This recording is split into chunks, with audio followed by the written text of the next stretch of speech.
Tumakas na tayo, takasan na natin ang mundo.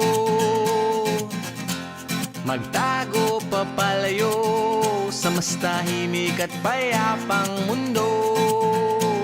Umubulong ang hanging amihan at huni ng ibon. Dumudulog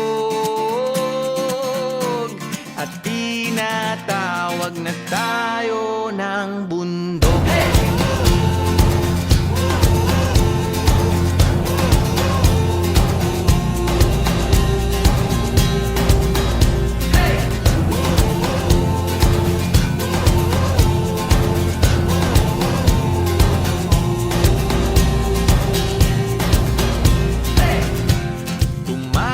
Na tayo, palayo sa maraming tao.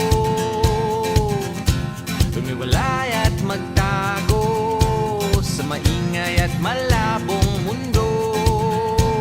Bumubulong ang hanging habagat at hampas ng alon.